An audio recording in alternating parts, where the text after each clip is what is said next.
Hello everyone, welcome to Northernlands 4, the fourth in our series of partnerships with the Kingdom of the Netherlands to do things around innovation and startups and connectors in North England and the Netherlands. We're just going to fill for a couple of minutes as people are joining. I'll get the nod from my colleagues here just to make sure that people are on. I see some people are already using the emojis to let us know that they are there, which is always great to see. We're using AirMeet. As you can see, we quite like this platform. It allows us to connect and chat, but also at the end of the event, in some way try and represent those serendipitous meetings that you might get at a meeting. So if you want to, we'll be opening up the tables and the chat rooms for people to stay on and talk to people that they might want to connect with. So yeah, please join in with the waves and emojis and let us know that you're there. We've got a set of talks today from our connecting organisations across North England and a couple from the Netherlands. We will be doing a bit more of this over the next 6 to 12 months, so please watch out for that, and where we're connecting the connecting organisations. So that's going to be really important as we try and maintain the relationships post some of the political events that have been going on over the last few years. So as people are joining, I'm just going to share with you my screen. So today's running order is all about connecting organisations. So in a second, I'll be talking to Lika from the Kingdom of the Netherlands, one of our sponsors, Rochelle from Leeds City Council Innovation at Leeds, another of our sponsors. We've got friends from C4DI, Stuart Clark from Leeds Digital Festival, Open Data Manchester, Invest in Newcastle, the City of Amsterdam, Nexus here in Leeds, Impact of Bradford, and then finally I'm going to finish off and close the event, and then if you want to, you can have a chat. Tomorrow we've got some example startups, so please join us again for those.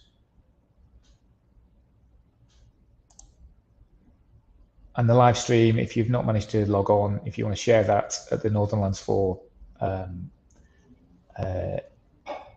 website, you can do that. Okay, so I think most people are here. People have joined. If you've got any questions or want to say hi, please do so in the chat. Obviously, there's a hashtag for Twitter. All the wailing and gnashing about who owns it, whether it makes any difference, I'm not even sure. You can do it there. But if you would like to say hello in the chat, that would be also really good for us. Getting a bit of feedback from the void of the internet is always good for us to understand what's going on. So what I'd like to do now is invite one of our sponsors, Lika, to join us. And I'd like to just ask her some questions about why this is important. So if the team could invite Lika, I can ask her some questions.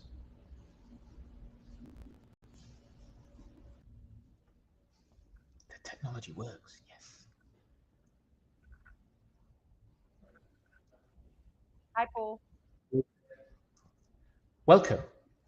So this is the fourth Northernlands event which we've done in partnership with you, and the first one was in May 2019 when we did it in person, and the ambassador came, and at our purpose-built innovation space here, and since then everything has changed.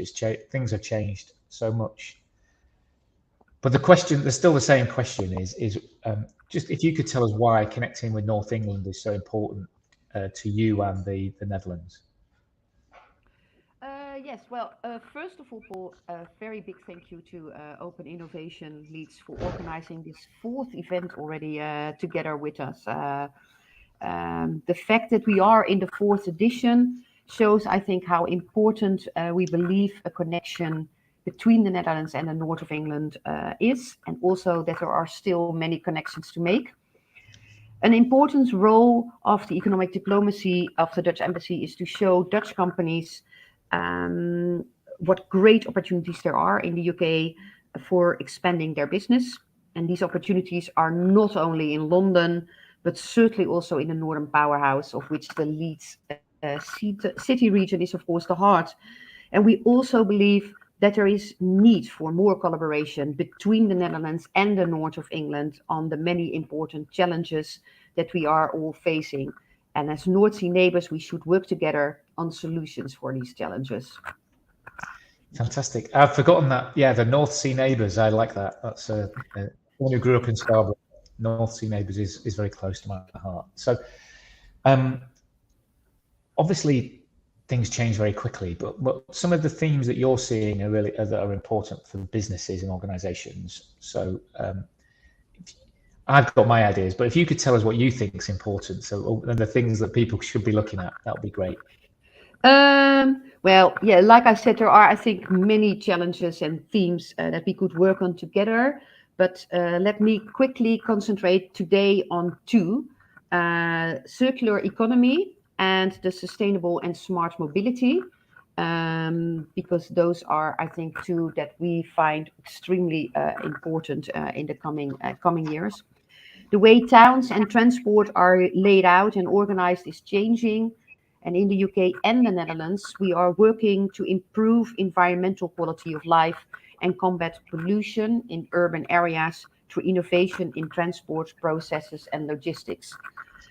Micromobility plays a vital role in achieving cleaner and sustainable modes of travel, and we believe there is a lot to gain if we work together on stimulating innovation in the transport sector and create new transport markets like we do already here in London, but I'm sure that will be very quickly also happening in the north of England with micro mobility pilots with e-scooters and e-bikes that people can rent. And of course, the Netherlands is an expert on everything what has to do with cycling. There has been a strong increase in interest in cycling here in the UK, luckily, in the last years, as well as in improving the cycling infrastructure, the human environment, and air quality. We really would like to connect on this subject and with our expertise build a strong cycling infrastructure through the whole of the UK, but certainly also in the north of England. And the UK and the Netherlands are committed to moving toward a more circular economy by minimizing waste, promoting resource efficiency and long-lasting resources. And in both our countries, many sustainable initiatives are supported, and that leaves abundant opportunities to cooperate. Textiles and its environmental pollution, exacerbated by fast fashion culture, is not only a hot topic in the UK. As textiles is a focus sector of the Netherlands towards full circularity by 2050, we like to share our insights into circular textiles opportunities and research and inspire with business models. And I know that the City of Amsterdam will have a talk later, but also for them, circularity and certain circularity in fashion is one of their top subjects. Fantastic. That's great insight. And I think it's fascinating to see how similar themes emerge in both places. But we'd obviously say that, you know, in order to connect with each other, we need to be more open and share more to get a bigger impact and how we do that. So just to let people know, the Northernlands 4 is an extended piece of work that we'll be doing to connect people and places over the next 6 to 12 months across North England and the Netherlands. And we'll be looking at that focus of circularity and transport. And obviously transport is very important to us who are living in Leeds, where we have no tram, but apparently the bus is going to solve things. I have a feeling that electric bikes and scooters might get there first. Let's see if we can help make that happen. Let's hope that. Before we're going to connect, we're going to talk to Rochelle from Leeds in a second, and then we're going to talk to our connectors. But are there any other final points about how we do the connecting across the Northernlands before we kick off? Well, I think there is a very short answer to that. We like to say, keep in touch with the Dutch. And I think, to be really honest, that is all there is. I still have the button. So have a look across the North Sea, which we still hope in September to do with Open Innovations, to have a live look at the other side of the North Sea. and get in touch. And just otherwise send me an email or give me a call, and the embassy will certainly look for the best connection for you guys. Thanks very much, Lika. That's great. You'll be joining us all the time. So if people want to catch up with you, you can DM Lika in the chat here, but we will be sharing her details afterwards. So yeah, thanks very much. No, thanks at all, and good luck with the event. But I'm sure it will be another great success. Great stuff. Thank you. So next up, we've got just a short hello from Rochelle Schuster from Innovation at Leeds, who are one of the co-sponsors of this event.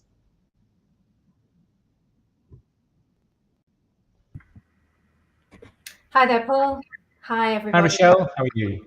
Good, thank you. Really delighted to be sponsoring, this year's event. A massive thanks to the Open Innovation teams and the Northernlands partners. So this really is an opportunity for us to connect across geographies, clearly across cultures, but also across sectors. And hearing Lika talk about the opportunities ahead is really exciting. Part of my role at the Leeds City Council is really about really trying to engineer the conditions for success for startups and scale-ups. So one of the things that we did during the pandemic, during the lockdown, was to actually run an accelerator to understand this better, and what a better time to really understand the nature of your ecosystem, how effective it is, and what the challenges are for startups building businesses in such difficult environments. So I think there were three main points that have really led us to this sort of wider initiative of Innovation at Leeds, which is one, which is how we really reframe innovation, sort of thinking about how innovation and its consequences in terms of tackling real problems that matter to people and the planet, as we've talked about, but also thinking about how we actually, extend our sort of collaborations to make that happen. The second thing is really about understanding the barriers, what's really preventing some of our startups and scale-ups from being successful, for those opportunities to be shared equitably across across different people from different backgrounds. And the third thing, which is most relevant today, which is really about sort of looking up and looking out and connecting. The problems and challenges we're facing are so complex, but yet exciting. It really is. They really are sort of problems and things that can only be tackled together. Innovate in Leeds was really about sort of waking up the ecosystem, after certainly not a quiet time, but certainly a different time. And we had sort of two areas we wanted to focus on. One, which was a series of events, 7 events across a whole range of technologies, AI, legal tech, space tech, fintech, green finance, no code, and also, of course, today, which is focusing on the implications of open data. So really exciting opportunities, but the way that those technologies are shaping different business models for the future. We had over 1,000 attendees face-to-face, which was remarkable and amazing, and a real reminder of how important it is to connect and collaborate to innovate. I'm really excited by the startups we've got listed tomorrow, some of them who I know very well from the region, talented and brave and tackling disruptive opportunities across all different sectors, health, retail, construction, education, right the way to manufacturing and the beauty industry. So we've got a really exciting agenda ahead, and I'd just like to sort of thank everyone for getting involved and really urge you to make the most of those opportunities ahead. Think about the connections that you need to really take these projects and ideas and business models forward, working with our friends over in the Netherlands. Thanks very much, Michelle. Thank you. And thank you for supporting Northernlands, and obviously the rest of the work that's going to happen towards September when we do a reverse thing and connect with the organisations in the Netherlands. So yeah, thank you, and we'll now crack on. So next up are Amy and Bob from C40i. C40i based in Hull and Northallerton, and they're going to tell us all about how they're operating to connect people and organisations and drive innovation where they are.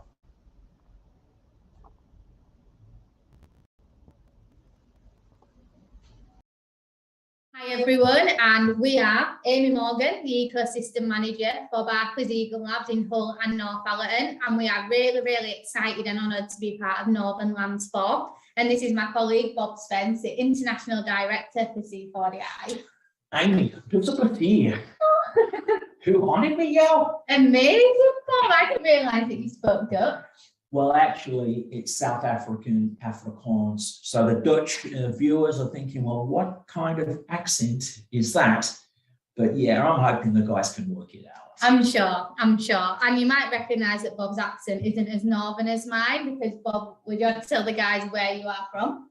Yeah, I'm originally from Durban, South Africa, and you can't get much further north than that, I guess. Exactly.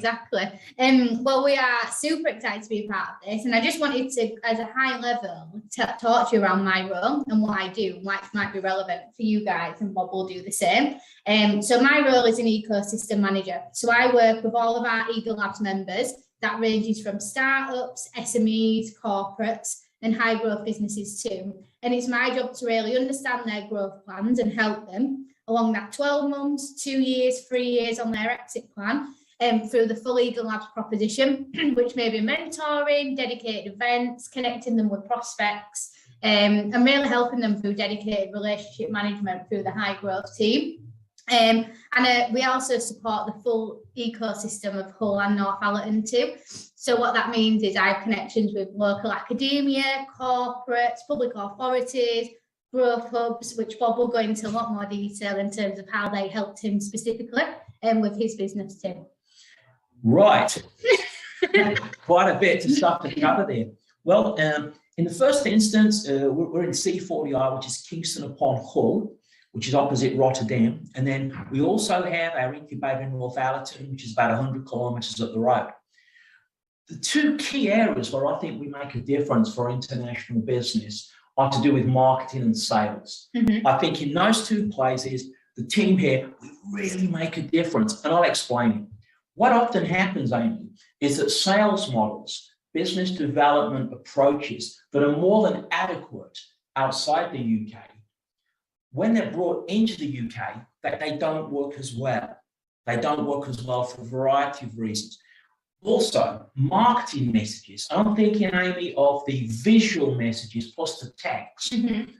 It doesn't mean that if you convert it to English, it just drops naturally into the UK business development environment and gets the same result. So one of the first things that we do on behalf of our international members is have a look at what's your client acquisition program, what's your customer retention program, how are you interacting with customers? And then we kind of just do a little bit of a 360, stick a head under the bonnet and say, is that going to work in the UK? The next thing is to start looking at the marketing, which is the messages, the presentation of it, the sequence of the presentation, and will that work for British culture? And we're able to do that because with the help of Barclays, we've got this terrific network where we can stress test different ideas and different concepts so that when people are looking to really launch in the UK, most of the preparation work has already been done. So I think that's the real difference where C40I and the Barclays and infrastructure, it makes a difference. It makes a real difference. Yeah, definitely. And definitely touching on the Northernlands for the Netherlands landing in the north, that's very much covering how we support international businesses to start up and shoot across the UK. But we also help a number of startup tech businesses that have formed in the UK, as well as the traditional corporate businesses as well, to help them innovate and grow too. There's been a range of successes. The areas that we've been currently involved in, most of all in our incubator, has been Central Europe. So it's Poland, Czech, Slovakia, and Hungary. But as you know, I was based in Brussels for the best part of 7 years for the French insurance company, Groupe Assurance Nationale, which gives me a bit of an insight between how the low countries, how things are done there, and how they might need to be done more differently in the UK. So I've got no doubt that with the Barclays ecosystem, with the different sectors and the different niches, we can take that expertise and plug it in where we need to plug it in. Yeah, and chatting around the Barclays ecosystem, we have 28 Eagle Labs across the UK currently, and covering on that northern piece, we have over 10 of them across the north, which is amazing. And we also have a number of different industry verticals to help those businesses with the innovative ideas to transform traditional industries. So that includes, pardon me, agri-tech, health tech, games tech, law tech, and energy tech, which is really key in the UK right now in terms of sustainability and sustainability goals. So if you are a business, an entrepreneur, or just an innovator that's got an idea and is looking to get connected to a corporate, or for example, health tech, we have a great relationship with the NHS Eagle Labs. We've run a number of accelerators to help health tech startups get into the NHS. And if you are wanting to be able to make that jump into corporate and understand how do I win a big corporate client, which Bob has done, and I'm sure he'll share the story, we have a whole range of tools to support you, as well as like looking into investments. If you are needing that cash injection to create your MVP, to do some testing, then we have a whole host of connections to angel investors and VCs, and also funding readiness programs to help you do pitch decks too. But just going back to that, getting into a corporate, I just wanted to throw it back to Bob just to explain. I suppose you will help a lot of international businesses get into the UK, and you do an amazing job as our international director. But I think that is because of the experience you've got of growing your own startup and your first client being a large corporate. And I just don't know if you want to share with you guys how you've done that and what the program was. For sure. What we're talking about is actually it's a Polish developed software application. So it was developed in Wrocław in Poland, but the product and the company is registered here in C40I. It's registered here. So we work within a British legal framework, within the British financial framework. And there's a number of benefits of that. I think the first one, and I'm sure people listening already know this, that the UK last year raised as much money for technology as the next 2.5 countries in the EU put together. Wow. Put together. I mean, that's a starter for 10. Why you need to get over here to be part of it. It's got to be a starter for 10. Our own software, I'm the business development lead for that, and it's a law tech and a fintech product. The first client that we acquired was the 3rd largest legal practice in Germany. That was the first client that we acquired. So we have got the kind of let's keep it as an ecosystem, the network of connections that can make a difference. And why I think that's so critical is so much business development in this country, the UK, is done through relationships. After working in Poland, Czech, Slovakia, Hungary, German, Belgium, and France, I had the privilege of working in the Netherlands. The UK is disproportionate about how people value relationships beyond any of those other cultures that I've ever come into contact with. With the UK, it really is who you know. It truly is. Now, what Barclays does, it gives you that jump-off point. If you're part of the Barclays network, you're a member of a Barclays and Eagle Lab, and you've got a Barclays BDM banging the drum of why it could be a good meeting, it's almost a boost. It's almost additional firepower to make things happen. Now, I know there'll be business development people on listening to this, and you know how hard it is to get in front of somebody. You know it is. It's not easy. Now, I'm not saying that it's that easy stood here, but it's easier. Yeah. It's easier. I reckon you increase the likelihood by 20%. And I'll take those odds. I'll walk into any business development casino that has 20% better odds. Yeah. And every sales guy on this call will do the same. And that's exactly what the UK ecosystem is all around. It's around building the network, building genuinely warm relationships so that then later down the line, somebody will think, I know they need to be connected with Bob, and vice versa. Yeah, it definitely works. It definitely works. And I think that's the main message of how the Barclays C40I ecosystem can help. Because there's yourself. There's also Louise Cook, our membership, our community manager. Yeah. And she manages over 600 contacts, active connections. Can you imagine hanging out with someone who manages 600 relationships? She's your super connector. Yeah, she's a super connector. Well, I reckon we're very, very close to 10 minutes. So I think our job is done. Yeah, I do too. And we hope we've helped you in one way or another in terms of the ecosystem connections. And please feel free to reach out to us. Dankjewel. Thank you, and see you soon.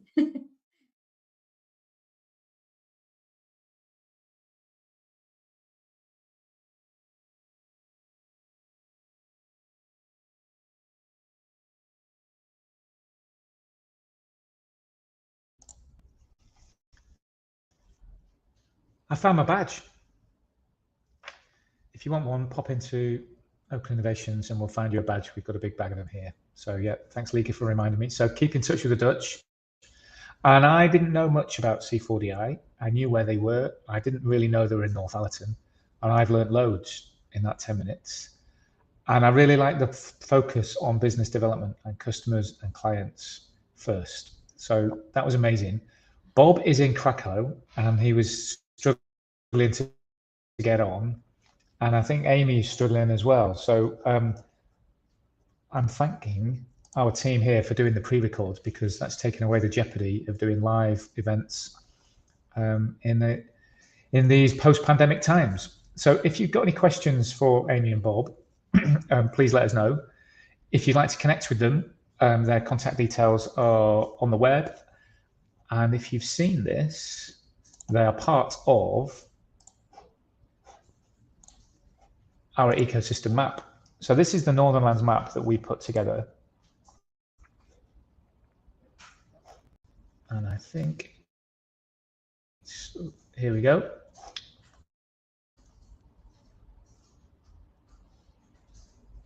And we just added a couple more organizations this morning.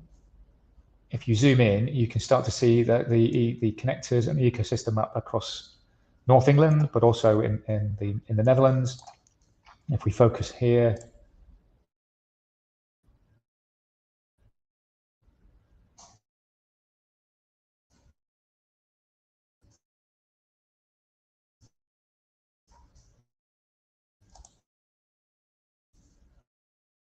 and here we have, I think, oh, that's the LEP, and I'm pretty sure here. So you have them on Twitter and their website. Okay, so next up on our agenda is Stuart Clark, good friend of Open Innovations from Leeds Digital Festival. Leeds Digital Festival now is the largest digital festival in the UK by a number of events and attendees.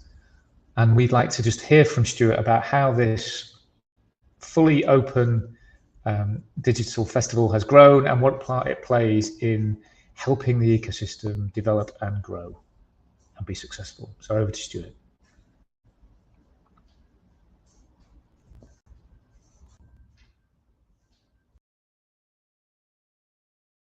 Hi, I'm Stuart Clark. I'm the Festival Director of the Leeds Digital Festival, and it's great that Northernlands is part of our mini-fest in April. And I thought I'd just take a few minutes to tell you about the history and the background of the festival and what we've got planned for our bigger 2-week event in September. So going back to the summer of 2015, a bunch of us in the Leeds Tech sector got together to talk about how we can help promote the Leeds tech sector wider nationally and internationally, and how we can bring people together to collaborate and build partnerships. So in April 2016, we had our first ever Leeds Digital Festival with 56 events, and we've grown year on year on year to a solid sort of 300 events per year. And there's a few things we set it up for. One was that celebration, talk more about the amazing talent and innovation that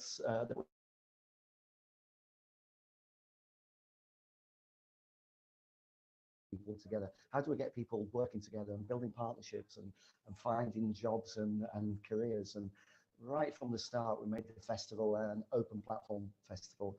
So it wasn't, we could have gone with a 1 or 2 day event that cost, £300, £400, £500 to join in, which, automatically puts many people off. So that open platform event means that anybody can come on, anybody can put an event on, whether you're the newest startup in the world. So there's no charge to be part of the festival. And I think that's the main reason behind its growth. And we've gone, every year we have events on data and health tech, code. And we've probably moved more from techies talking to other techies about tech to much wider, and particularly how companies can use tech in their day-to-day lives. And last year we had a great event from the engineering consultancy Arup about how they use tech in their everyday world, from 3D imaging to using drones to map out sites. Plus also Opera North, that well-known tech company, put an event on with 5 or 6 other arts and cultural organisations, including Royal Shakespeare Company, about how they use tech more and more, from filming to streaming and to many other ways. And I think, over those years, the Leeds Digital Festival has become, if you look at it one way, in terms of the number of individual events, it's the biggest tech event in the UK, but it's certainly the biggest outside of London. And we've also expanded internationally, in particular over the last couple of years, when more of our events have been online, just like many events. For example, last year we had people from 60 countries either speak or attend events at the Digital Festival. This year we've got our mini fest, which has got a theme of sustainability, and plus 1 or 2 other events as well. So we've got 14 events in this week, including Northernlands, where we are today. Then in September we'll be back for our open 2-week festival. And I think what we've seen over the last couple of years and few years is that organisations such as Leeds City Council, Leeds City Region Enterprise Partnership have worked closely with us, so we can push out the Leeds Tech brand both across the UK and particularly across the world. We have a quite close relationship with tech festivals around Europe and wider, particularly Latitude 59 in Estonia, and a bunch of us are going out there in May and taking a few Leeds-based startups to take part in their pitching competition, which would be great. And again, really sort of bring those partnerships, international partnerships, wider. And we feel it's not just about the Leeds tech sector. We're very much involved in the wider northern tech sector. So, for example, we work closely with Tech Week Humber. Their event is in November, so we'll be doing some cross collaboration, and also with the new Manchester Tech Fest, which is kicking off in October. And again, we'll promote them, and they'll help to promote us as well. So it's about shouting more about Northern tech. And if you're an overseas company looking to move into the UK for the first time, it's not just about moving to London. You've got this incredible sector based outside of London across the entire north. Also as well, while I'm here talking to you, I also run something working with startups called Pass, and that's bringing startup founders together on a monthly basis on a sort of peer advisory roundtable, so they can share issues and challenges. And that's been great running that over the last 6 months, because again, it's about that collaboration. If someone's got a problem, you can guarantee someone else has already had that problem. So bringing people together to help solve and share these issues has just been great. And we're hoping to run that out again. We've just been doing a 6-month cohort with that. And I also mentioned something called the Leeds Tech Map, which we've created, which is trying to map all the different tech firms and tech sectors within Leeds. So you can see we have, a line around sector and startups and data and health tech. And again, it's about that celebration and making sure everybody knows what we've got. And just coming back to the festival before I finish off, it's free to put an event on. You can get involved in many different ways, as a speaker, as an attendee, as a sponsor, and it's fully open. We're fully welcoming, and we'd love to see you take part in the festival in September.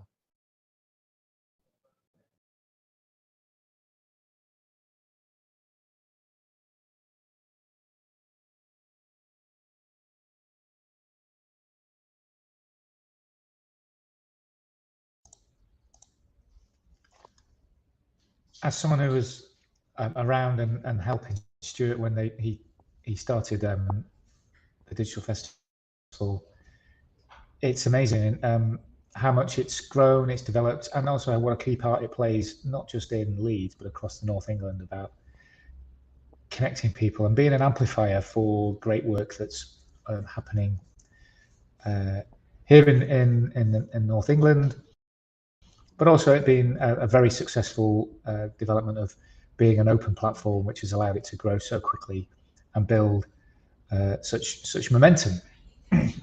Now, because we're a little bit ahead of schedule, Stuart is not quite available. So what we're going to suggest is, if you'd like to join us on a table for a chat or have a cup of tea or take a break, we'll be back here at 12:45 for the quick Q&A with Stuart. I've got some questions for him.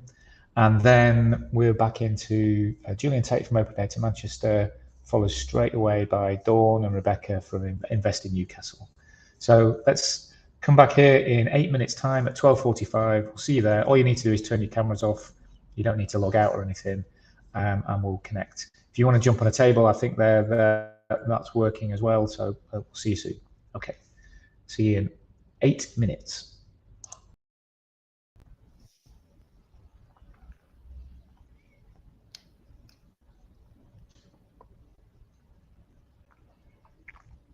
We're good to go. Okay, so welcome back, everyone. Hopefully you managed to get a cup of tea or a sandwich. And I'm now joined by Stuart Clark, who's the Leeds Digital Festival Director. It's a mouthful. And if you've got any questions for him, please put them in the chat. But I've got 3 questions for you, Stuart. So this is the mini festival. What's happening in the bigger festival? Well, the bigger festival will be back in September from the 19th to the 30th. And, over the last 7 years of running the Leeds Digital Festival, we started in 2016. And of course, Paul, you were in that first meeting in the pub where I think about 13 of us got together to work out how we could encourage and collaborate each other and together in the Leeds tech sector. And in those 7 or so years, we've seen a lot of change in the tech sector, not just across Leeds, but across the whole of north of England. But right from the off, we were adamant that it was going to be open platform. Anybody could come along. That means we're going to make it accessible. So if you want to put an event on at the Leeds Digital Festival, there's no charge.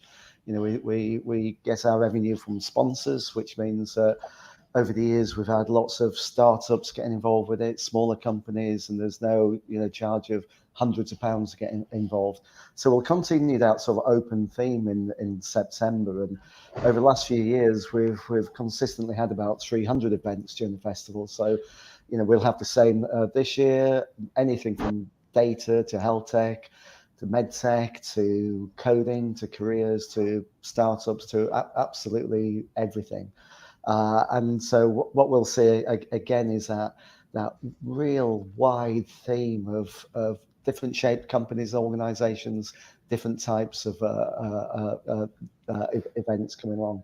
And I think what we're seeing, going back to 2019, we're always just a purely physical event. And in the 2019 festival, we had something like 260 events across 96 venues across the whole of Leeds over 2 weeks.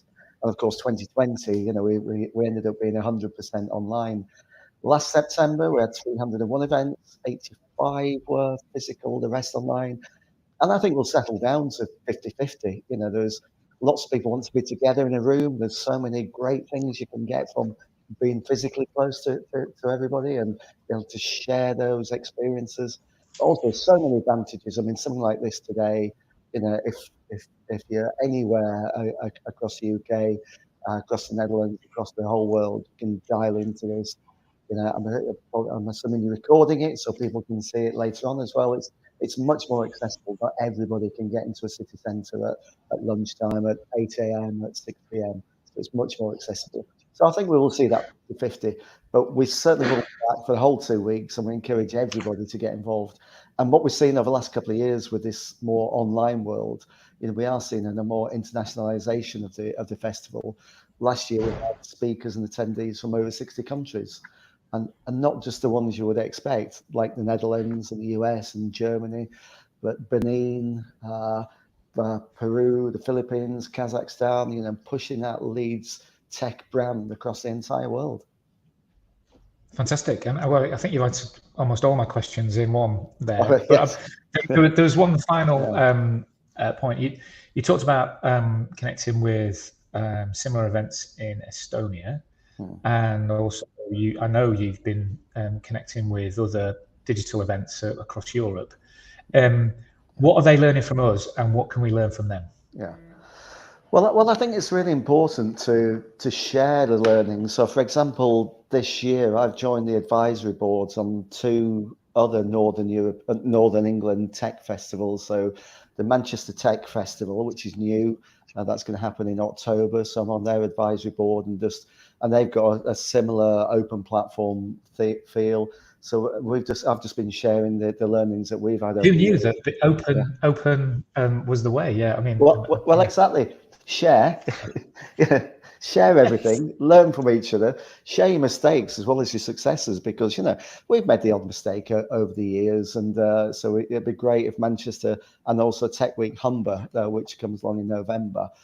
So let's make sure we amplify the noise coming out of the north. So tech in the UK is not just about London. You've got an incredible companies, incredible organisations, so much talent across the whole of the north. Over the last few years, we've built this really nice link with Estonia, both with companies coming over to the Leeds Digital Festival, and also a bunch of us going over to Latitude 59, which is a sort of biggest tech event. So from I think it's the 19th and 20th of May, there's about 7 or 8 of us coming from Leeds, including 3 startups. We ran a competition to take 3 Leeds-based startups over to Latitude 59. And again, throughout the year, we've just been sharing learnings with each other, sharing cross-promotion and collaboration, because that's one of the things. If you come across a great speaker and a great event, why just have it in one place and just, on just one day? Let's make that noise about, everything. And one of the key things as well, we've been working quite closely with the Department of International Trade from the UK government. So again, just last week I was talking to at the Istanbul Tech Festival, which is on in November. So we're trying to work out a way how we can get a delegation from initially Turkey and perhaps some of the countries like Kazakhstan and Uzbekistan to come over as well, and for us to work with them and help them and just have that cross collaboration, whether that's talent, whether that's companies, and I think that's really key. And the whole point that you're open, and it really is. We've just seen amazing growth and acceptance and awareness of the Leeds Digital Festival just by being fully open. Say anybody can come in. There's so many great events that are purely themed. Whether it's fintech themed or health tech, but that's not us. It's like if you want to put something on, we'll help you put it on. We'll help you find the right audience. And we always say the right audience, not the biggest audience, because some events are quite niche and very specific and don't necessarily appeal to hundreds of people. It might be just 8 to 10 to 12 of the right people, the people who can collaborate. Yes, and being open makes it easy to work with each other, doesn't it? You don't have to have so many emails and conference calls, and if it's all there, people can join in. So thanks very much, Stuart. We've been a part of Leeds Digital Festival right from its reboot in 2016. We've got some stories to tell about our Alga raves and other work and stuff that we've done part of it. So thanks very much. I would, absolute pleasure. And thanks again for taking part in this mini fest, and we're looking forward to working with you again in September. Yeah, thanks very much, Stuart. Okay, and now we're off to Manchester. Yeah, cheers. Cheers.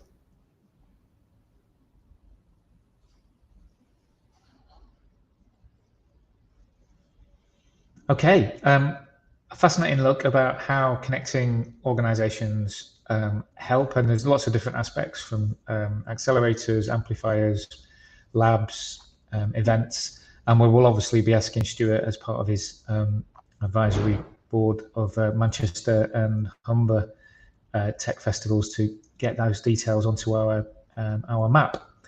Next up, we've got an old friend of Open Innovations, Julian Tate from Open Data Manchester, who's going to talk us through his work on cooperatives and the role they play in connecting people mainly and organizations to get things done. So I'm really looking forward to this talk. And Julian's up next.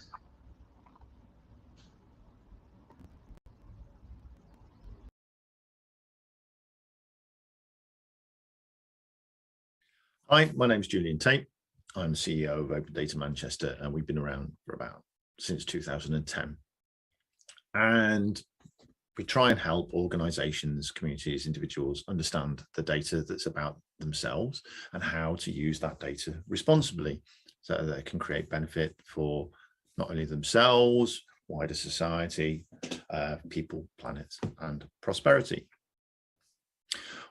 One of the areas of interest that we've been involved with over the last few years, well, actually since 2012, has been around how organizations can become custodians of people's data to enable people to have better understanding of how data is used, how to enable a better flow of data, of better quality data, and also help people make informed decisions about how data can be used, thus creating value for themselves, their communities, and wider society. We know that data is playing an increasingly powerful role in our lives, yet it is, for most people, intangible. And unless you are a data native, how data is used and processed can seem to be overwhelming. So we believe that this is really important that we enable and we create organizations that can help people do this, look after data and steward data on the behalf of those people. A particular area of interest is around data cooperatives. And we have an interest in data cooperatives in that we believe that mutual data organizations which have strong governance structures could potentially help solve some of the problems that we face around data, about responsible data use. We think that the cooperatives work quite well because they are well-established organizational structures. They've been around since 1844 when they were first developed in the north of England, well, in Rochdale, just outside of Manchester. And there were developed a number of principles that still hold today. Cooperatives are well-established organizational structures. More than 1 in 10 of the world's population is involved in one of the 3 million cooperatives that exist today, and they work meaningfully in many areas of our lives, such as farm cooperatives, producer cooperatives, and even the kind of cooperatives that we see on our high streets. But they all have these kind of common principles, from they being voluntary and open membership, so anybody can join them. They have good governance, well-established governance mechanisms, and they can controlled by their members. But they also have kind of autonomy and independence. They're able to make their own decisions, and they have a role around training and informing to enable their members to understand how the cooperative works, and to help them take a part within decision-making processes and the governance of their cooperatives. And also that there is a network of cooperatives that are there to help each other. So given these solid foundations, we are an advocate of data cooperatives so that they can create an environment for members to pool their data so it can be used to further their collective aspirations. By doing this, members should have more control over their data about them, and they can maximize the value of the data that they produce. So what we think is the advantage is that they generally will have some kind of community benefit. So we know that cooperatives form around collective challenges and areas of common endeavor. And when we started looking at how this could work within a data environment, we started working with a small energy cooperative called Carbon Co-op in 2020, 2021. And what we found was within the cooperative, there was an alignment of people's aspirations. And those aspirations and their understanding and the governance within that cooperative structure seemed to enable a willingness to share data more effectively. There was a strong trust relationships within the cooperatives, because people understood that what the purpose of that cooperative was. And what we did like in particular was that because data is an abstract concept, the idea of a cooperative being used to educate people was an incredibly strong one. If we educate people as to how data is being used, how data is being collected, then people can actually become more of a participant within that process. Context can be added to data. The data is not just extracted. It also creates an environment where there is a common understanding of the power of data, but also that because people have more control and understand that better data can be shared, better context can be added to that data. But all organizations have their challenges, and governance, whether it be governance of the organization itself or governance with regards to data, is a particularly challenging area. There are different cooperatives with different models. Some have flat structures, some are more hierarchical. But when we started to explore how data could be used within the cooperatives, we did find that, and this was enabled through the Open Data Institute's Data Access Stimulus Fund, this work, there were a number of flows. And because there were a number of data flows that could exist within the cooperative, there could also be a number of value flows, and these would need to be governed in some way. So within the cooperative, there were kind of member to cooperative data flows where data was energy users. The cooperative would pull together that data to enable it to develop its services. But this was wasn't utilizing what we saw the power of that data.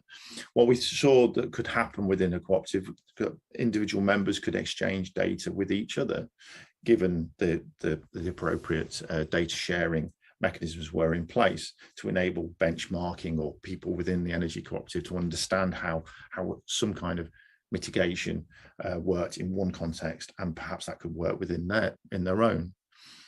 There was an opportunity of federating data amongst similar-minded organisations, so that they had potentially the same ethical aspirations, and that would enable a more trustworthy way of sharing that data.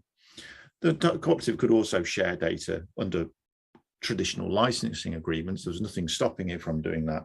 And also, because the energy cooperative itself was trying to solve certain societal problems around decarbonising our energy usage, decarbonising the way that we create products and services, that the cooperative could also create a common database, an open database that could potentially be used by other organizations. But what we found with data is not necessarily the same as how to manage an organization itself, that there were certain complexities with how data got shared and in what context. And we started to develop mechanisms around automated decision making. So if a certain level of an ethical kind of ranking had been achieved, then data could be shared, and this could be automated. Although automation within an organization has its own challenges, because people want to understand how that data is actually shared, and they want to know that they still have control over that. So all these kind of aspects were kind of identified. Sustainability within a cooperative is also incredibly important. I mean, if the cooperative can't sustain itself, why would it wouldn't exist? And yet we looked at what was happening around the world as far as nascent data cooperatives started to emerge, and we saw them started to emerge in the gig economy. There was driver seat cooperative in the United States that enabled Uber and Lyft drivers to start pooling data, which provided value to those drivers and also for the cities in which they worked. There's health cooperatives, and now there started to be kind of personal data management cooperatives that started to understand how data can be shared and data can be shared more consensually to bring down more value to their individual members. So data needs stewardship, and we think data cooperatives have a role in this. because they build on a tried and tested means for people to come together to cooperate when faced with common challenges. They are based on already existing structures. And from our research, we think that they can start to, and with the right nurturing, we can start to develop them so they can have benefit not only for the members themselves, but the communities in which they live and for wider society. Thank you.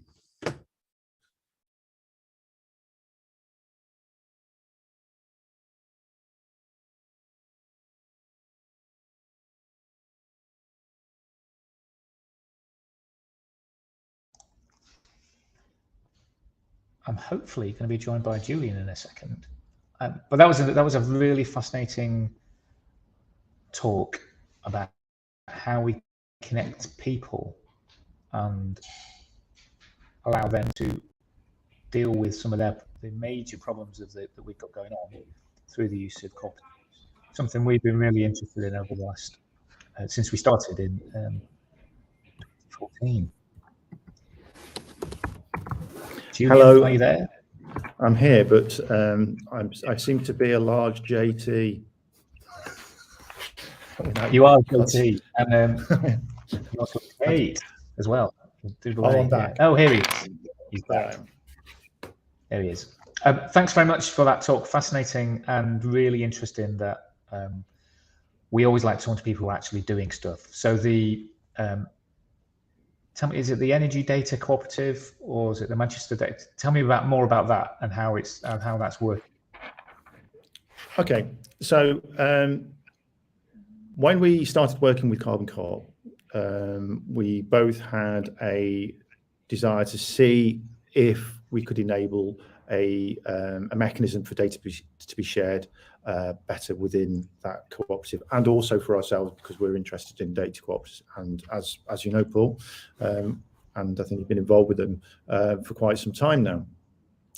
And so what we went through a process of co-design to try and understand what the barriers and the enablers could be and why people would want to share, because the actual energy data, there's a huge amount.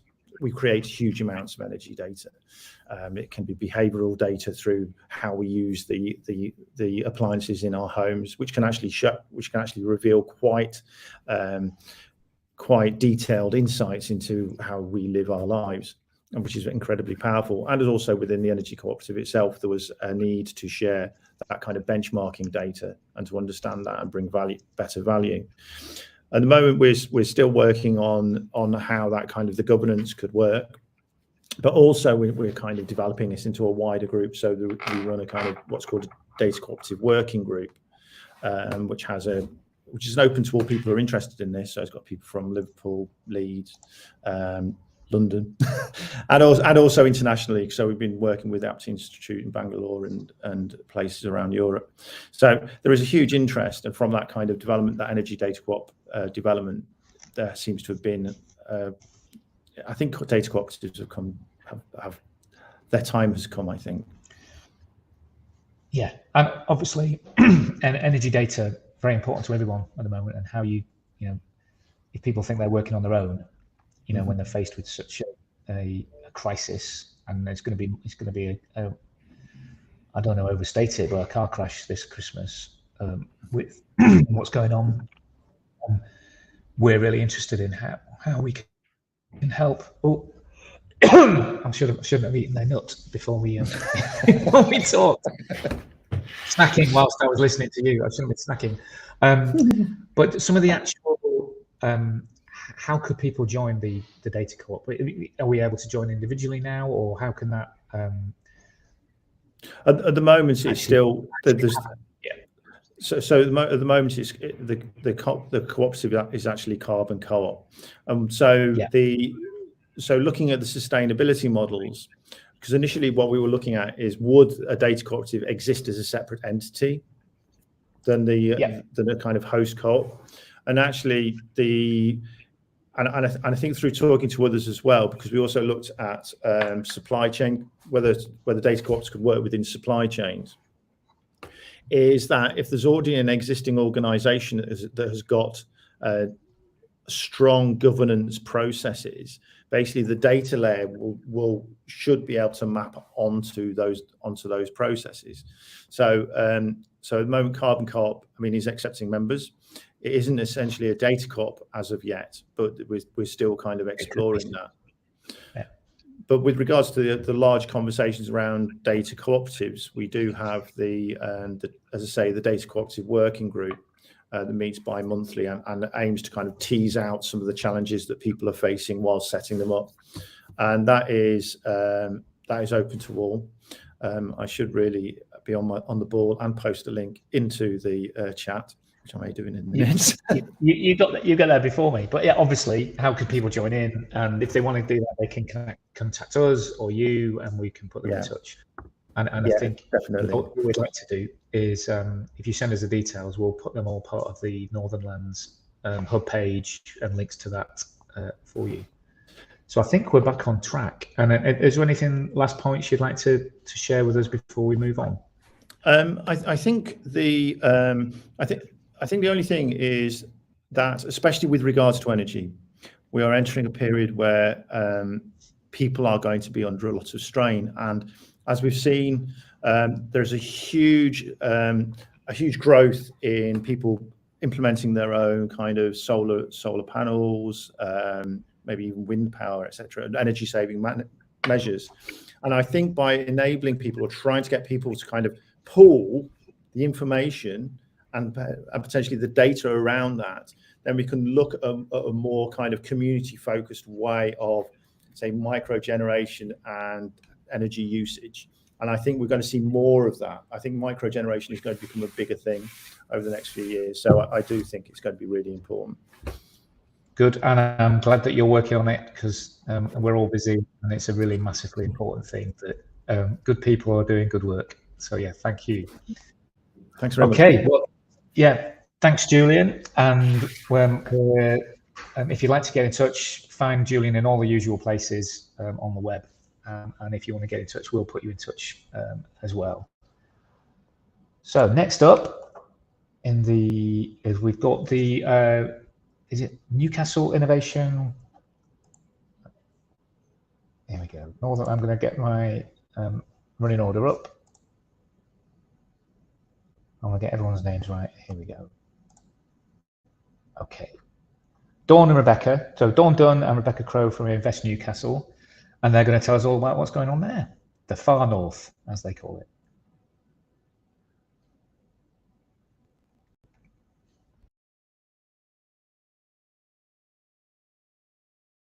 Okay, super. Good morning. You two both look as if you're in a really lovely spot. Can you tell us where you are today? Hi, Catherine. Yeah, this is not actually our normal office. We've moved out into a collaborative space. So if you hear any background noise, it's actually people walking around downstairs. We're not playing the radio or anything. Well, it looks gorgeous. I wish we had a lovely collaborative space like that. We do, but doesn't have grand portraits in the background. Anyway, thank you for joining us at Northernlands today. So you guys work for a company, Invest Newcastle, is that right? So just more about it. What are your aims? So Invest Newcastle are an economic development agency, and we aim to improve outcome for businesses, and we aim to develop economic growth in the city, and by helping people to locate here. We are a collaborative and connected region, and we've got a wealth of opportunities to offer in Newcastle. Super. And who is it for? It's for any businesses that recognise some of the things actually that Becky's just mentioned. We're a very collaborative city. I think that's one of the benefits of being in a proximity to other like-minded businesses, to being close to some absolutely brilliant universities throughout the Northeast, and to have the benefit of living and working in a region, that combines a comparatively low cost of setting up a business and living together with better staff retention, areas that's actually digital and tech economy outside of London. And that's an area that particularly interests me, because I focus on bringing digital and technology businesses into the city. Super. So you've mentioned who it's for. Where is it for? Which regions do you cover? Is it the whole of anywhere above Newcastle? So we actually cover Newcastle up to the Scottish borders. So that is Newcastle City itself, Gateshead, North Tyneside and Northumberland. So I love Northumberland and Newcastle. What do you think your region does well? What do you think that other regions can learn from you guys? We do everything. Of course we do. One of the things that I mentioned earlier is that we've got quite a defined geographic footprint. So we are very conveniently located in the northeast, in the centre of the Northern Powerhouse. We're in that transport corridor from the northwest in Manchester up to the borders of Scotland. And because of that, we are naturally conveners. We bring together as I say, academia, the public sector, the private sector, and we're a region of great innovators. Because of that collaboration, innovation naturally comes from that. So we find businesses that have been here growing over time through those connections that we're able to make. I think connectivity, both physical and in terms of IP and business growth, is one of our key strengths. Excellent. Well, that's why we're here today. It's all about connecting and connectors, and you can find Invest Newcastle on the map that we have built in the resources later. But if anybody wanted to get in touch with you after this, what's the best way of doing that? Well, Becky and I are both on LinkedIn, Yes, actually. So that's a really good way to just connect with us through that. It's a sort of going to find any website, you could just message us or post on there. But we also have our email addresses on the website. And is there any other way that we can? Yeah, I think Invest Newcastle website is a good way to go because there's all of our contact details on that website or LinkedIn. Yeah. Great, super. And for anyone who's not familiar with Newcastle and the Northeast, what does the digital and tech sector look like up there at the moment? Very strong, really strong. As I mentioned earlier, we are one of the fastest growing tech sectors outside of London. We've got a really good fintech cluster that is leading in payments. Sometimes it's difficult to define digital and tech because of course it goes across everything now. It's actually turning from a vertical into a horizontal. And Becky in health and life science has seen a lot of that, haven't you, Becky, the developments? Yeah. In Newcastle and the wider area that we cover, there's a number of clusters around health and life sciences that are happening. So health tech is certainly big in an area called the Newcastle Helix, which is an innovation centre. And at that space, we have the National Innovation Centre for Ageing, and we also have the National Innovation Centre for Data. And that's really attracting a lot of smaller businesses, maybe spin-outs from the university, who are interested in developing their health tech products and innovation. So it's a really exciting time. Good. We also thank you both. Oh, sorry. No, Sorry, go ahead, Dawn. We also work very closely with the Department of International Trade, and we have a lot of foreign language speakers in the Northeast because there are quite a high number of customer service centres which are serving international clients here. For example, there is one that focuses exclusively on fintech. It's open 24 hours a day, 365 days a year, right across Europe and the UAE. We have centres for excellence in health and life sciences, but also in gaming, in esports, that need that really strong customer focus as well. So that there is a very strong international link. Sounds like you've got it all covered up there, and we should all reach out and work more with you. So thank you both for coming today, and hopefully you'll stick around for questions straight after this. Thanks very much. Thank you.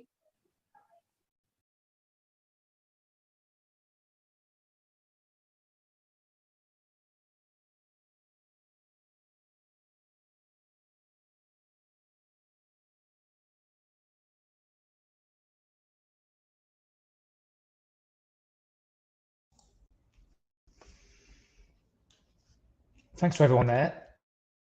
I think we're going to be joined by Dawn any second, who, if you've got any questions for Dawn, but I've got a couple that I'll save up to wait till she's joined on the chat.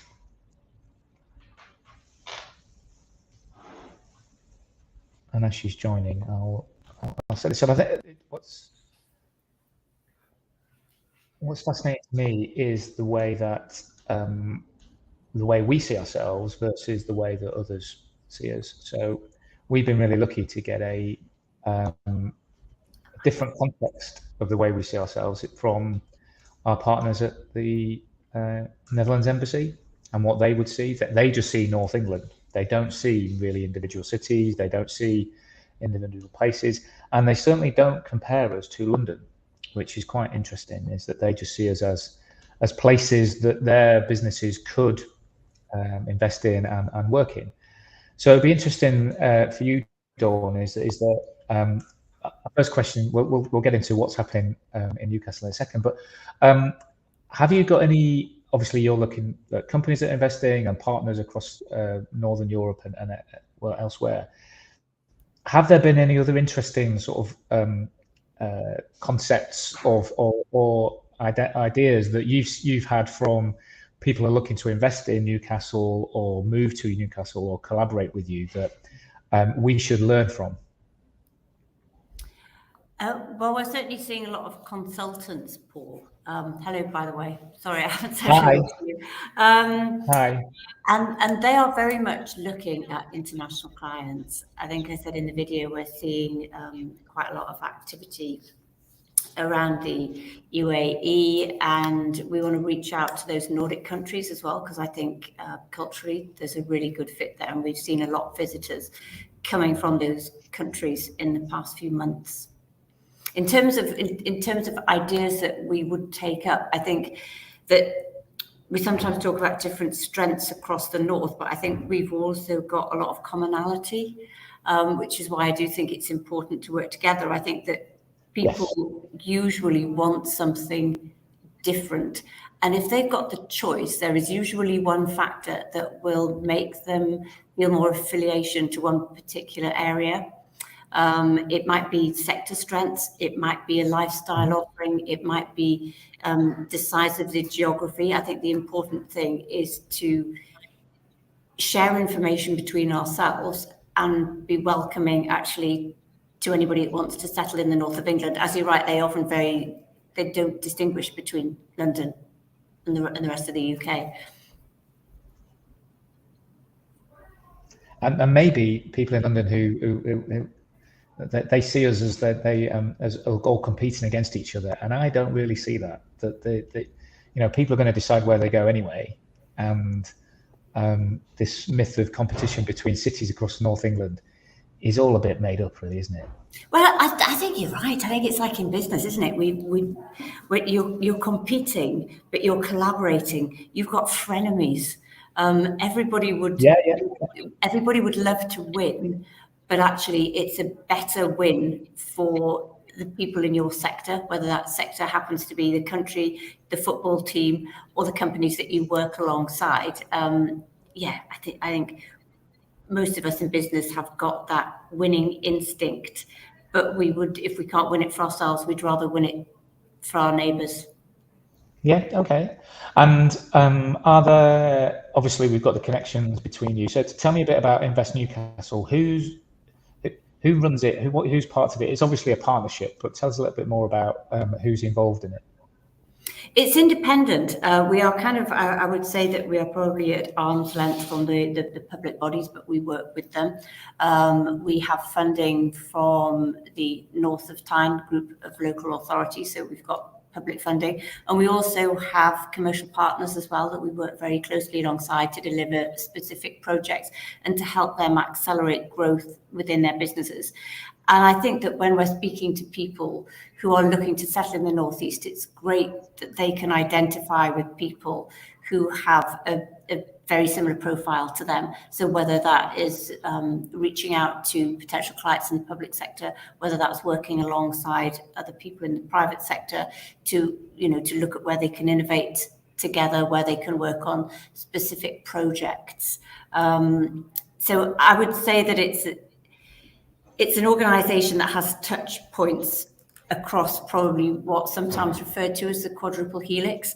So we've got public sector, private sector, and academia as well. But within that is also a very important factor of public engagement, so that we understand our customers, because our customers collectively are not just other businesses, but the public as well. Fantastic.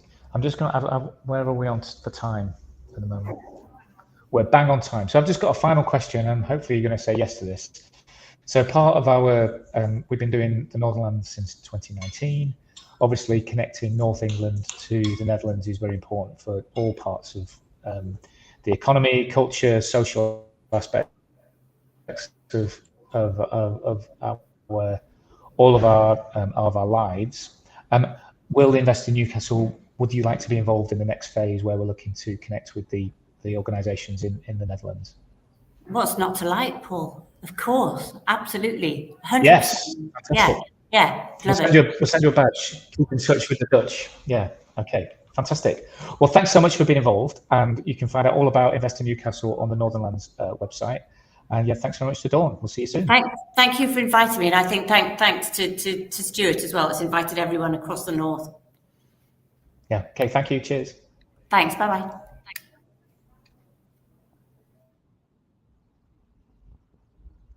Okay. Next up, I'm just checking my agenda. We have Korea from the City of Amsterdam. I think she's up next. She's going to talk about scale. And what happened was when we started Northernlands 4, obviously there was some COVID things going on. There was a bit of war going on, and also some of the people involved actually got COVID. So we were a little bit slow on the uptake of getting people involved. So we're really happy to have Korea with us. And then what's going to happen next is in September, some of the team from Open Innovations will be heading over to Amsterdam to have some in-person meetings with the connector organisations to continue this process of getting the people who are doing stuff to help people and organisations connected, mainly using the web. So we'll put all that together. So I'm just waiting for Korea to join us, and we'll listen to her talk now.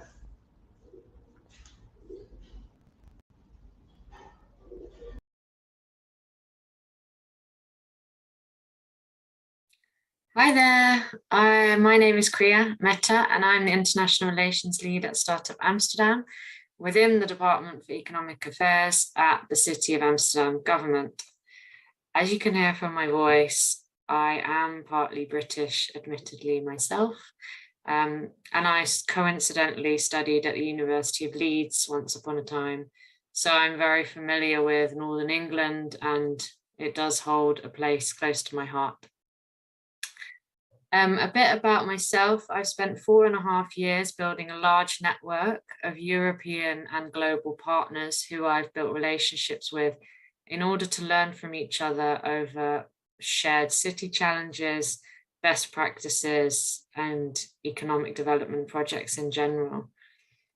Day to day, I would say my job involves organizing large international events during conferences, hosting delegations of companies and city officials from abroad, and sometimes organizing trade missions every so often. However, what I would like to focus on today is, considering my audience here, an initiative I'm super passionate about, the Scale Cities Network. In 2016, the directors of Startup Amsterdam started noticing shared ecosystem challenges, so that we all shared the similar challenges to our neighbours. And there's also this shared desire to help our startups conquer other markets within Europe, and fast.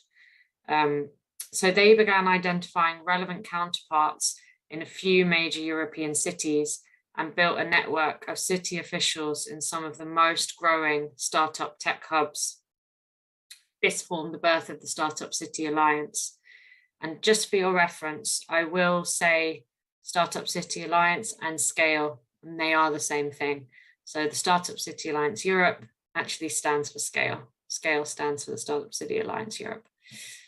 just to avoid confusion.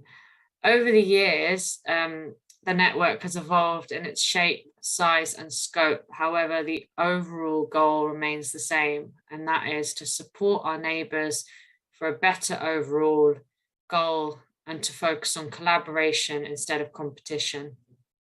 So whilst the world tries to compare the European continent with North America or China, we believe that's like comparing chalk and cheese, because in Europe, we really feel that our diversity is our uniqueness, and that's our selling point. Now, I did want to show a video on the birth of Scale and how it all started and some of our representatives speaking, but it doesn't quite work or sync with this recording, so it would have just been a mess. So you're going to have to listen to me speak, I'm afraid. A little bit about it though. We started the network on the belief that as an entrepreneur in Amsterdam looking to scale your business, why would you go immediately to Silicon Valley or New York when you can first conquer your neighboring cities? And therefore, how can we as a government help to facilitate that process as easily as possible for our most promising startups?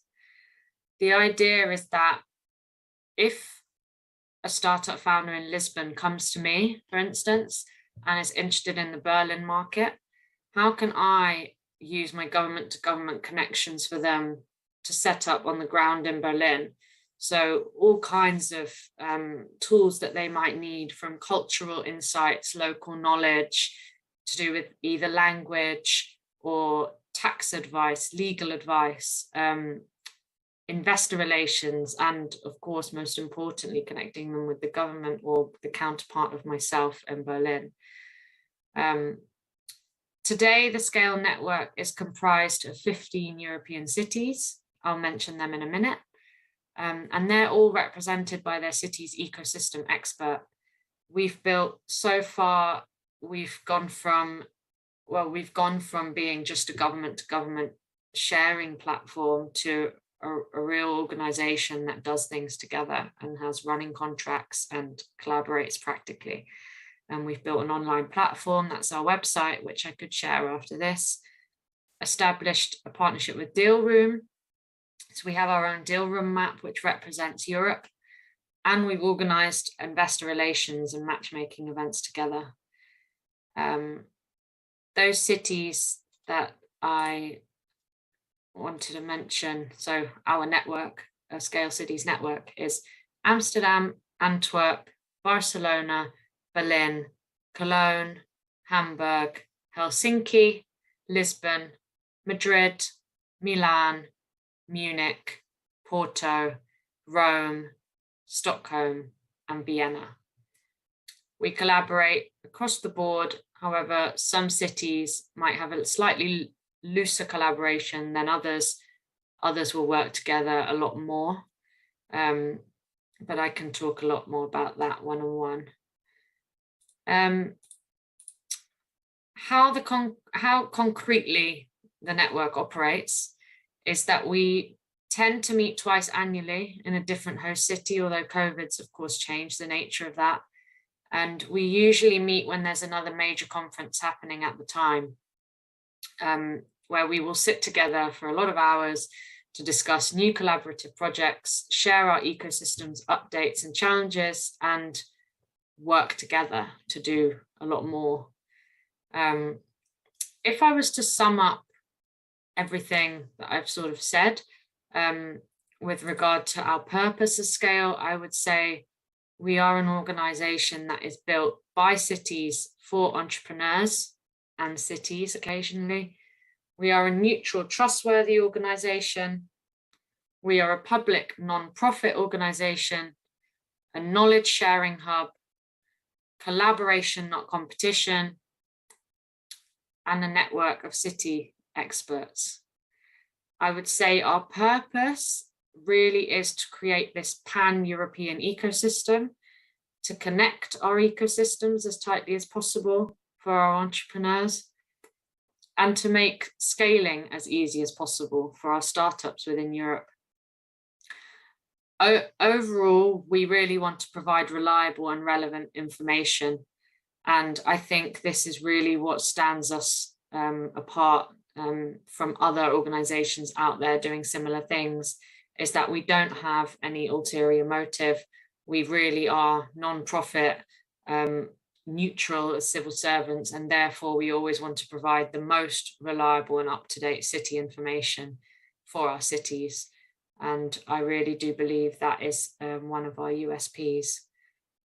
We also just want to use our potential as local governments to facilitate these softer landings and work together to devise the best startup strategies for our cities.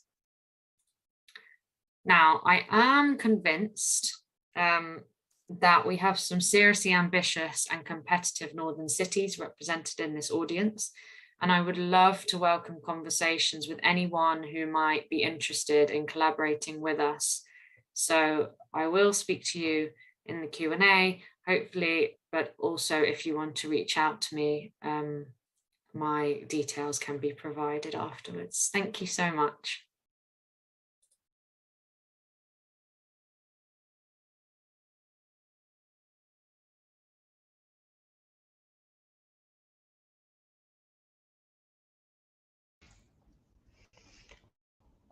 Thanks very much, Kriya.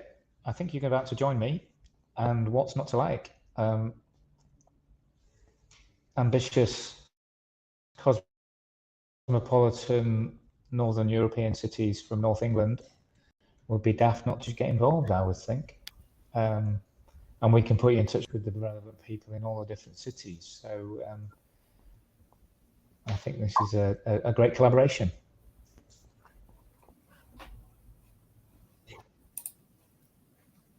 There I am. There you are. It's the same picture again. That was good. Fantastic. Well, thanks very much for that talk. I'm really. Yeah. Do you get to leave that room? No, yes. Not really. unless I'm in Amsterdam, which I'm actually not at the moment, I have to say. I'm in your time zone. Great. Right. Okay, that's good. So hopefully, well, we might get some questions in the chat, but we will connect you with our city representatives after this. And I think just could you give us some good examples of some of the things that Scale have done that we might want to replicate with our northern cities? Yeah, I think the first thing is, when I talk about how we started, I imagine you're already doing a lot of that stuff. So, but just within the country, because there is so much going on in the UK. It is actually a massive country in terms of how different the North and the South are. I'm sure you're already sharing a lot of knowledge and sharing a lot of insights and best practices, or competing with each other. I don't think it's as much competing with each other. I think it's this is one of my hobby horses, is that people still aren't using the web to tell people about what they're doing and then sharing about it. So we have an ethos about using the web as it was intended and allowing people to write up what they're doing and do little and often communications and share with story blogs and technical blogs and repost for data and code, which allow them to reach in when they're ready, rather than have a communications or narrative driven PR based organizations where people constantly want to control narratives rather than opening up conversations. As you can tell, I'm quite passionate about this, but if anyone's ever read Clue Train Manifesto, the internet and the web are conversations. They're not one-way PR narrative controlling things. So once people realize that, they realize that you're not really in competition with each other. It's, exactly. The more you share, the more you get back. Exactly. I think with Scale cities, it's twofold. It's on one hand, the sharing of the knowledge and then the connecting of the ecosystem. So indeed, one of the first things we did was set up this website, and I did share it in the chat there. It's still got a lot of work to do, but this was the first step we took to really wanting to represent us as European cities rather than as individual cities. And that's a platform that we do use to provide exposure to all our opportunities that are going on in different cities, and that's only international based opportunities. So if something's happening in Amsterdam that we think is appropriate for all other cities, to startups in other cities to apply for. Then it goes on the website. And what we now have, when I always talk about it, I always can't imagine how hard it was to create something like the EU, for instance, because it is hard to replicate everyone's interests in one go. Yes. But that's it's not a place to sort of advertise or promote individual cities, but to promote what we're doing as a region, as the European region. And of course, we were collaborating with London at the start, but then Brexit happened and their interest changed, and that was quite clear. And what's actually become a lot clearer to us is that, being really honest, I'm not sure a city like London really needs or benefits much out of a network like this. In fact, we'd much rather collaborate with some of the other cities. If you look on the website, the types of cities that are involved, you'll see that we would actually much more, we'd all much benefit from the phone.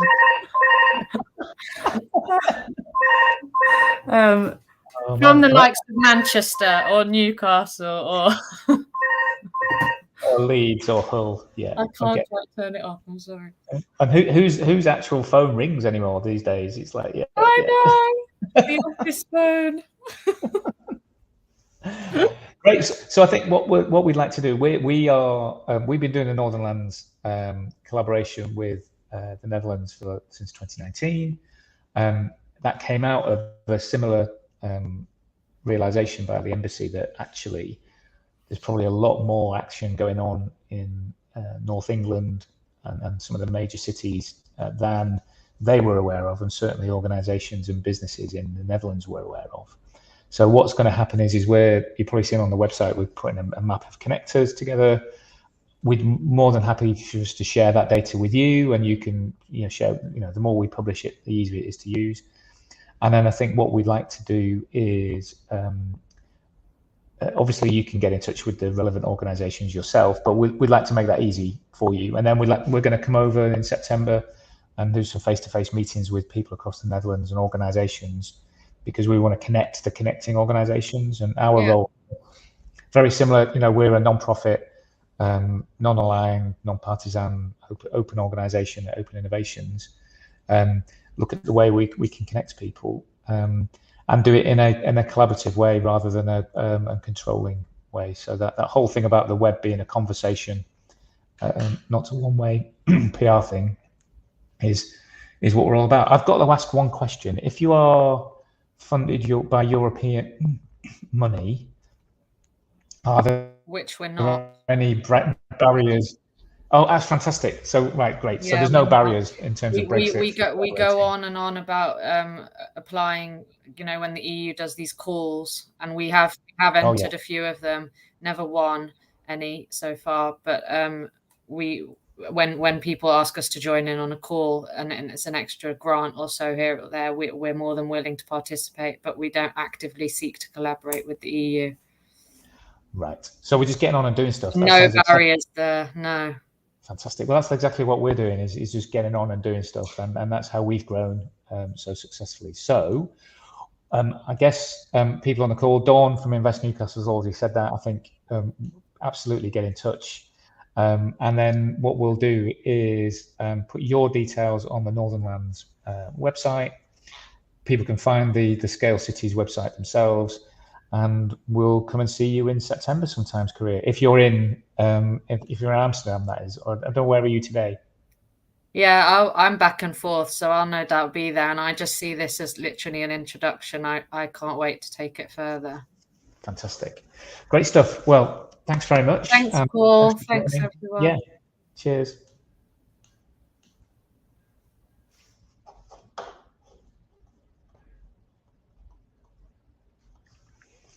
So that was Korea. I'm sure the cities that are on the call have been involved or want to join in with that, so we'll make sure that happens. And it's fascinating to see how the informal networks that are developing in and around our Northern European cities are managing to get on and forgetting about the the stuff that's going on and just getting on and doing good stuff. So next up, we've got Barry Singleton from Nexus in Leeds, and he's going to tell us all about how Nexus is operating to help businesses and startups in this part of the world. And over to you, Barry.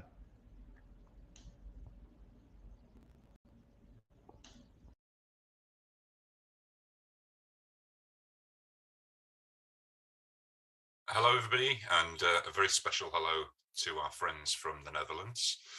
I've got many great experiences of spending time in Breda at the world's largest redhead festival, which has recently moved to Tilburg, but that's not what I'm here to talk about today. I wanted to talk to you today about Nexus and our role as a connector within the regional business ecosystem here in the Leeds City region. My name's Barry Singleton. I'm Business Engagement Officer, so it's my job to fill the building, but also to work with companies that are interested in joining the community at Nexus. What is Nexus? Well, Nexus is the University of Leeds' innovation hub right at the heart of the Leeds innovation ecosystem. As you can see on this little diagram here, we're on the southern edge of campus at the University of Leeds.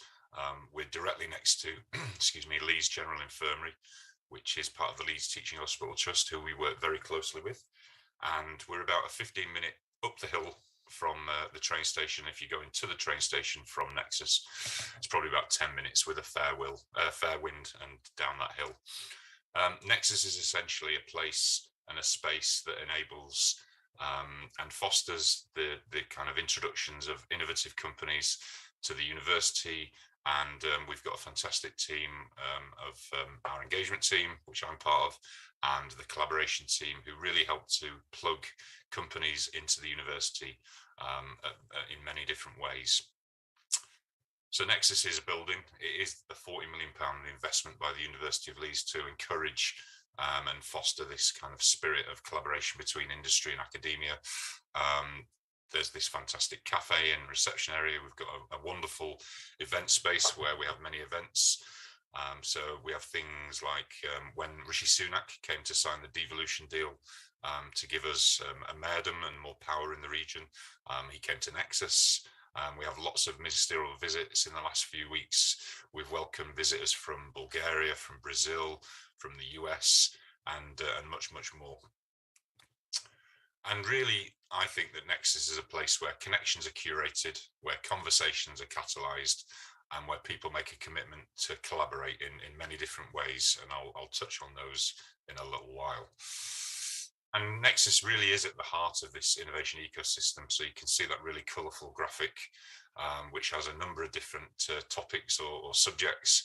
And essentially that's what my job and our role is. So one of my favourite books at the moment is a book called The Square and the Tower by Niall Ferguson, the historian.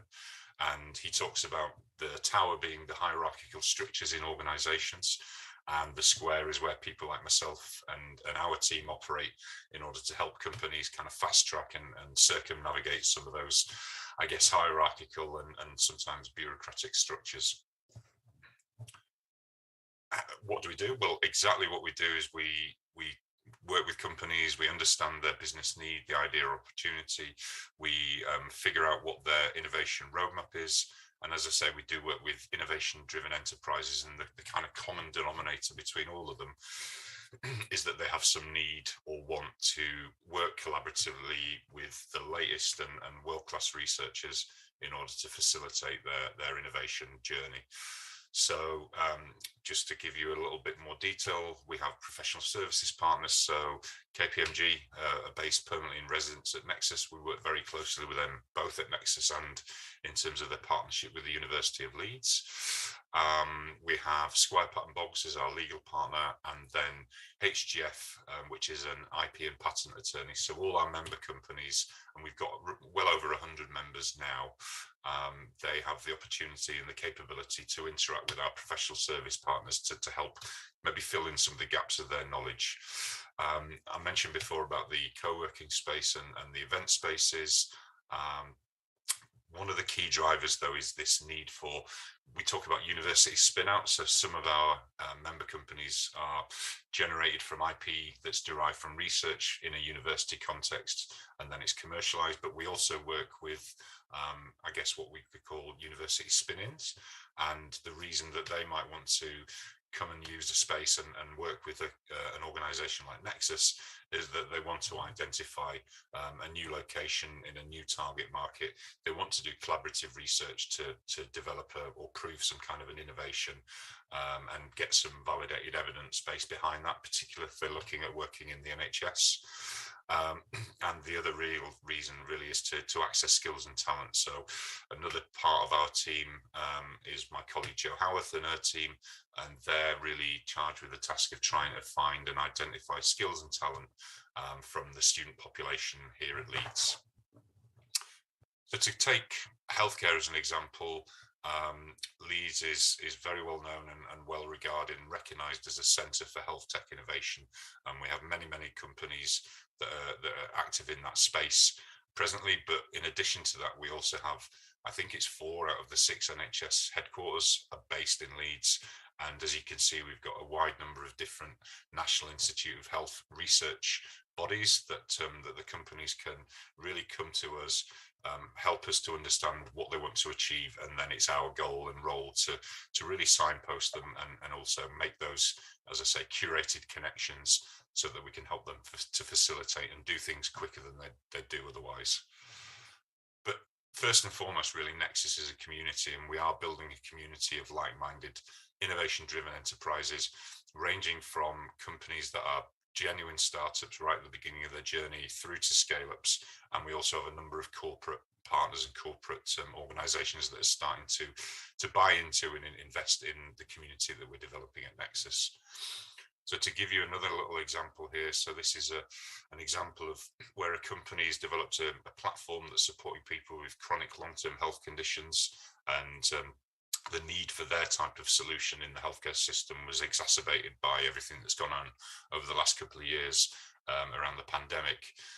By working with the Nexus team and working with our collaboration team, we were able to help them access and win a really sizable and chunky research grant of about 2.2 million.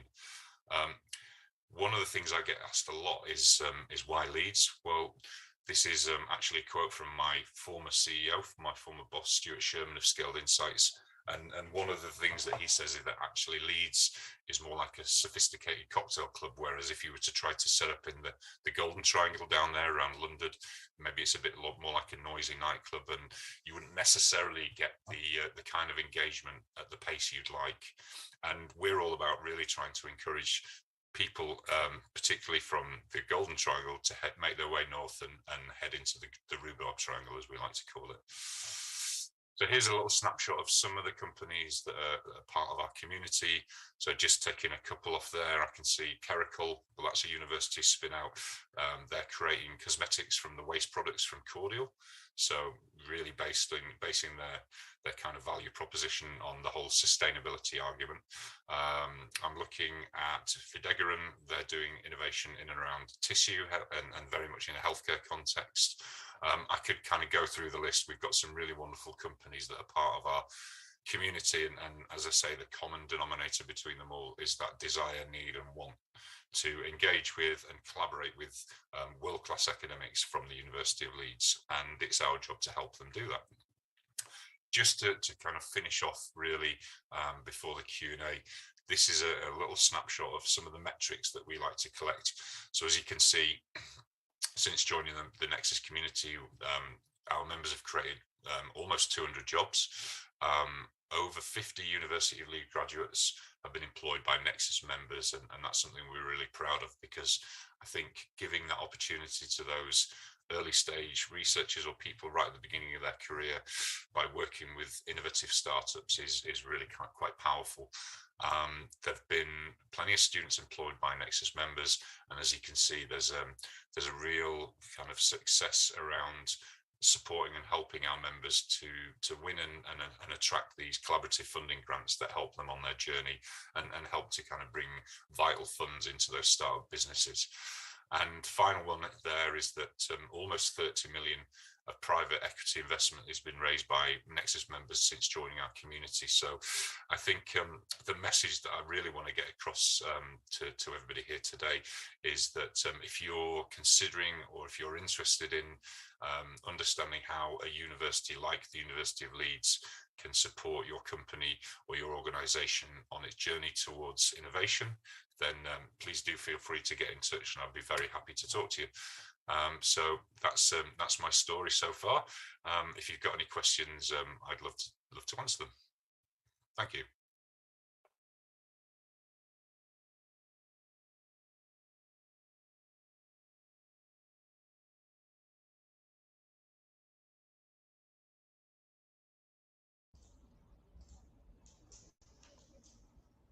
Okay, thanks very much, Barry. We've got a question in the chat saying, can we share your slides? I'm sure we can make them available and share them. So Barry's going to join us in a second. Just as we're waiting for Barry. If there's anyone, well, we know there's quite a lot of people just watching on the live stream on YouTube. If you've got any questions, you can either ask us on Twitter or send an email to hello@open-innovations.org. Question that way. Hi, Barry. How are you doing? Hi, Paul. It's good to see you with clothes on this time. Oh, mate. You too. And I'm going to leave it there. People can... We go to the same gym, and Barry surprised me one day. But there we go. Where are you today? Are you in the space agency? I'm in the space up here on the first floor at Nexus. There's an event out there, the Michael Beverley Innovation Fellowship. So it's quite noisy. It's quite noisy. I would ask. Space Hub. I'm in the Space Hub, yeah. Yeah, excellent. So we're on track, and if I can just ask you one quick, I think obviously Nexus, you're talking about the opportunities that the university can provide and what Leeds can provide. Thinking about, we've just heard it from Korea talking about how cities across Northern Europe can connect. What do you see us being able to help you, and you being able to help us and others connect with markets and other people across Europe, I guess, in the first place? And is that something that Nexus helps people with? Yeah, it was interesting. So we had our first Nexus Connect event yesterday, and I was fortunate enough to be able to compare it. And we had visitors and new members into the Nexus community from Estonia, from Paris, and actually far broader than that, so from Australia and New Zealand as well. So I think generally speaking, we're very open to talking to anybody in that kind of context. And I think referring back to your previous speaker was saying before, it's, you know, collaboration over competition is something that's been in my mind for a long time, long before I came to Nexus. And I think that's kind of quite critical, because, you know, you can kind of keep things, secret squirrel things, but actually the more open we are, the more likely that big problems are going to get solved if we all work together. Fantastic. So the same question I asked Dawn before, the work we're going to be doing in the rest of the year to connect with organisations in the Netherlands, would Nexus be wanting to be involved in that? Absolutely, and I think you probably know that Dennis is Dennis Doctor, who's my colleague from the collaboration team. He's Dutch, and I'm incredibly fond of the Netherlands because of the Red Ed Days. So very open to having conversations and seeing where they lead. Great stuff. And just to finish off, is there stuff happening at Nexus immediately or in the near future that people need to be aware of? Yeah, so I mentioned Nexus Connect, which we had the first one of yesterday. There's going to be another one on the 30th of June. I mean, there's a kind of tsunami of events that come and take place in this place now in this almost post-pandemic era. So I guess if anybody's interested and wants to know more, then I'm very happy to respond to emails or even have a good old-fashioned telephone call if people prefer. Wow. Well, if you could put your, I guess, your LinkedIn profile in the chat and we can share that online, you can get in touch with Barry that way. I'll put it in the chat now. Fantastic. Thanks so much, Barry. Thanks, Paul. No problem. We'll see you soon. Take care.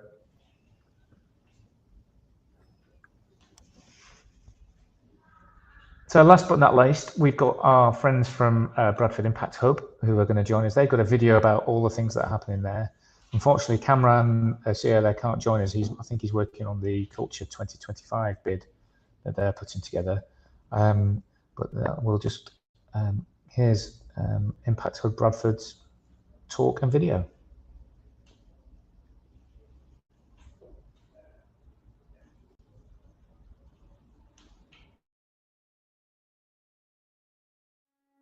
Impact Hub, it does what it says. It is about making impact. Shout out to Cameron from 30 Chapel Street doing amazing things, creating a space for young entrepreneurs to come up and really express and actually help nurture them to grow their businesses. Impact Hub Bradford is a membership organisation here in Little Germany, Bradford, that provides social entrepreneurs and those making a difference to our district in a positive way the support they need to be sustainable and to be thriving. We're going to do that by providing mentoring, workshops, training and an inspirational place to work from, like the space we have here in Little Germany, Bradford, for them to be part of a community of change makers making this district great. There are a lot of stories in the district of people doing some incredible things, but all they really need is that support. It helps develop projects and initiatives that will inspire young people and help them decide what they want to do with their lives. I found out about funding from Impact Hub that I was actually able to apply to and get the equipment that I need so that I can be able to tell my story. I started coming into the building last year because I'm a stay-at-home mum, so I found that working from home just didn't work for me. I have just written a cookbook that specialises in Pakistani cuisine. Coming here and being with everybody that works here for me was the push that I needed to get the book finished. Well, Impact Hub, it links you in with the best things that's happening in Bradford. I didn't realise how much was happening in Bradford. And just the amount of things that you can engage and get involved with. So I like the fact that you can get really your hands dirty into things. The mindset, I think, is a lot about collaboration. It's group working, it's networking, it's everyone local. Although I've lived in Bradford all my life, you don't meet such a diverse group of people as you see here. It's like good food, you get all these different ingredients that come together. Not just locally, but internationally, you are part of a larger community. So that's something that I really want to do. When I do travel into a country, I'd love to go and visit another Impact Hub and see how they're delivering in their area, in their district, in their city. And if you're going to a city or a place where one of the Impact Hubs exists, we would connect you so you've got a place to work from. I think this is really, really cool, and in Pakistan, definitely quite innovative. So I knew of Impact Hub because I've been to the one in Sudan. It was just nice to kind of be in that space with creative people that I don't usually meet when I'm in Sudan. Impact Hub's in over 100 locations, but if you think about a city like Bradford, Bradford has always been compassionate and supportive to the people who need it the most. Whether it was Sir Titus Salt's Workers' Village, the Independent Labour Party starting in the building on the other side of that wall there, or free school meals starting from our district. And we're seeing all across the globe, change, unrest, disquiet. What we seem to need is a revolution in rebuilding our societies, and particularly start to build an entrepreneurial spirit around solving the world's big problems. The success is not the launching of the hub or the building or having the space, but it's what comes out as a result of that. And if we're able to support people who make a difference, who then outgrow this space and go on to become sustainable deliverers of social impact in this city, then we've actually achieved a huge amount. I think the future is about inspiring young people, inspiring older people who've lost their jobs, and then showing them what they can do. And actually they're all treasure chests of innovation and creativity, lacking confidence. So it's all about giving people confidence. It's for Bradford, it's for the city, it's for everybody.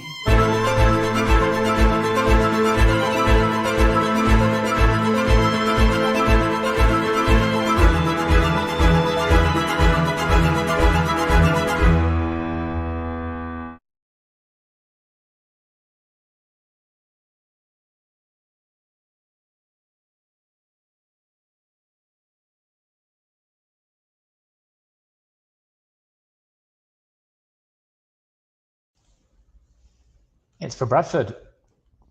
Amazing.